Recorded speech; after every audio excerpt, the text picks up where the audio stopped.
Salut à tous, aujourd'hui ce sera une vidéo vlog grossesse. Donc si cette vidéo ne vous intéresse pas du tout, ne perdez pas votre temps.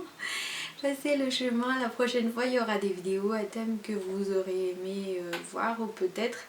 Parce que aujourd'hui c'est un vlog où je parlerai de la différence d'être enceinte en France et d'être enceinte à Madagascar où j'ai donné naissance à mes 2 enfants. Et ben voilà, je tiens à faire cette vidéo de grossesse parce que j'ai trouvé qu'il y a beaucoup trop de différence entre être enceinte à Madagascar dans mon pays et être enceinte en France. Pour bien organiser, je vais faire seulement ce vlog aujourd'hui pour la partie premier trimestre. Donc je parlerai juste seulement des débuts de grossesse et tout ça. Voilà. À Madagascar, si on a envie d'être enceinte, bah tout simplement si allez, on décide et puis voilà, on tombe enceinte. En France, si on a envie d'être enceinte, il faut consulter le gynécologue et faire des examens, prendre des médicaments, notamment l'acide folique, pour la bonne croissance de l'enfant et le bon développement du fœtus. Et moi, j'ai raté quand même la prise de l'acide folique par méconnaissance avant la grossesse. Moi, j'étais allée voir le gynécologue à 1 mois de grossesse déjà. Et comme vous savez tous, j'ai été très sportive en 2015. Donc j'ai raté j'ai raté la période et j'ai fait toujours mes entraînements, je faisais toujours la course jusqu'à 2 mois et demi de grossesse. Pourquoi j'ai arrêté les sports intensifs? En fait, j'ai consulté le gynécologue, il m'a dit vous avez le droit de tout faire sauf le ski nautique. Parce que le ski nautique, il y a beaucoup de risques de tomber. Donc on n'a pas le droit de tomber du tout. Donc voilà. Et j'avais le droit de tout continuer, de faire le running normalement, de faire du vélo, de faire de la natation, de faire tout, le yoga et tout. Bah même le yoga, c'était pas encore des séances de yoga prénatal, pas du tout, parce que le yoga prénatal, il faut attendre 3 ou 4 mois je crois. Donc je faisais tout normalement, comme si j'étais normale quoi. Et voilà, j'ai arrêté la course à pied à partir du 3e mois. Parce que comme vous savez, j'avais tout le temps envie d'aller aux toilettes. Donc c'était vraiment impossible. Quand j'ai fait mes 20 km de Paris, j'ai perdu beaucoup en performance parce que il fallait que je m'arrête pour faire des petits besoins. Donc c'était un peu compliqué et c'était un peu frustrant d'aller tout le temps aux toilettes. Donc c'était plus possible de rejoindre mes copines pour les entraînements, mes amis pour les entraînements hebdomadaires. Alors qu'à Madagascar, dès qu'on tombe enceinte, même à 1 semaine, c'est interdit. C'est tout le monde te dit bah repose-toi, tu n'as plus le droit de faire ceci, tu n'as pas le droit de faire cela. Donc c'est normal si on est grosse comme une patate, même si on vomit beaucoup et tout, et avec les nausées et tout. Donc moi en France, j'étais très contente de pouvoir m'épanouir, de ne pas pouvoir me priver de ces choses-là, de ces activités physiques par contrainte des contre-indications. C'était juste moi qui savais que je devais m'arrêter parce que j'étais plus à l'aise. Voilà, maintenant je suis à 5 mois, je continue encore un peu de yoga par-ci, body balance par-là, du vélo tout le temps parce que j'ai un vélo d'appartement. Donc je peux faire des choses que je peux faire à la maison. Je préfère faire des choses que je peux faire à la maison étant donné que c'est plus proche des toilettes tout simplement. Parce que même si on a envie d'aller aux toilettes tout le temps, on est obligé aussi de boire beaucoup. Donc on ne peut pas se priver de boire et tout. Il faut respecter certaines choses quoi. Sauf à Madagascar, je mangeais de tout et de rien. Aussi pendant mes grossesses, j'avais envie de pistaches et tout, j'en mangeais beaucoup. Je mangeais des huîtres, je mangeais tout ce que j'avais envie, il n'y avait pas de restriction, je me souviens pas du tout. Alors qu'en France, on m'interdisait la charcuterie, le fromage à pâte molle, les salades, les aliments crus.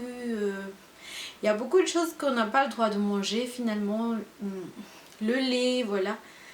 C'était tellement bizarre et donc quand j'ai vu ça, je me suis dit mais je vais manger quoi alors? On n'avait même pas... il y avait tellement de choses qu'on n'a pas le droit de manger que c'était frustrant au début. Je m'ennuyais, moi qui est très gourmande, je me demandais qu'est-ce que je vais manger, qu'est-ce que je vais manger. Et puis au final on s'habitue, voilà, tout est une question d'habitude en fait.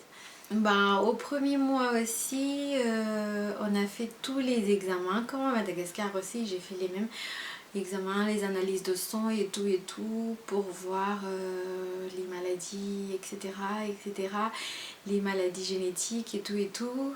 Et à Madagascar aussi, j'ai fait l'échographie du premier trimestre, je me souviens. Ici aussi c'était pareil, mais ici, je me souviens pas avec mes deux gosses si il y avait une date précise ou pas. Il fallait détecter s'il y avait le risque de trisomie 21. Alors ça a été mon plus gros stress de la vie. Parce que franchement avec mes deux gosses je savais même pas que cette maladie existait. Et donc quand on m'a informé en France, voilà, il y a cette maladie, donc c'est pas obligatoire, vous avez le choix si vous voulez faire l'examen, mais c'est vraiment recommandé parce que quand même si le bébé est atteint de trisomie 21, vaut mieux interrompre la grossesse volontairement. Et alors que moi, dès que je savais que j'étais enceinte, j'avais même pas le sentiment que si jamais il y a une maladie quelconque, je risquerais de me faire enlever mon bébé, quoi. C'était vraiment stressant. Je me suis dit, bon, j'ai beaucoup prié pour que mon bébé soit en bonne santé et tout. On a passé les examens et tout était nickel. J'étais hyper soulagée, j'étais hyper contente. Et à partir de ce moment, je sentais que j'ai commencé à m'épanouir dans ma grossesse. Chose que j'ai jamais ressentie à Madagascar. Je me souviens très bien que pendant mes 2 grossesses à Madagascar, je ne me laissais même pas prendre en photo. C'était impossible, j'avais une tête de, je ne sais pas, j'étais trop grosse, j'étais trop moche, j'avais les teints vraiment vraiment terrible, quoi. J'étais vieille et tout, frustrée surtout. Et il y avait cette peur aussi de comme on sorcelle, comme me jette des mauvais sorts, on va au risque de beaucoup de choses. On n'a pas le droit de se donner des œufs par la main directement. On n'a pas le droit de beaucoup de choses, des choses on dit, voilà, il n'y a pas de preuve, mais on dit qu'on n'a pas le droit de mettre des gingembre dans les poches, on n'a pas le droit de... Il y a tellement de... On n'a pas le droit que j'ai été tellement frustrée. Il fallait dire à personne qu'on est enceinte, sinon on risque d'être ensorcelé et donc de perdre le bébé et voilà, de faire une fausse couche et tout. J'avais tellement peur quand j'avais mes 2 gosses, j'avais tellement peur de ne pas arriver à terme. Et alors que en France, moi, même à une semaine de retard des règles, j'ai partagé à tout le monde, hein, à toutes mes copines. Je me suis dit, mais j'ai l'impression que je suis enceinte et tout. Et donc j'ai réalisé que être enceinte en France, c'est normal. Si tout le monde en France ou ailleurs, hein, dans les pays étrangers, les femmes enceintes sont super jolies, super épanouies, qui ont des teints super frais et tout. Moi, même au début de mes grossesses, je me maquillais pas parce que tellement j'étais satisfaite de mon teint. J'avais les teints vraiment, la peau vraiment très nette, mes cheveux étaient trop bien, j'étais tout le temps contente, de bonne humeur et tout. Bon, il y avait la nausée et tout, mais voilà quoi, c'était tout le temps du bonheur. On attend avec hâte donc la date d'accouchement. On vit chaque jour intensément avec beaucoup de bonheur. Je regrette un peu pour mes 2 gosses, c'est pas votre faute, hein. C'est pas que je les aimais pas, mes enfants, quand j'étais enceinte d'eux, mais c'était en fait c'est l'influence du monde extérieur où je pouvais pas m'épanouir en étant enceinte.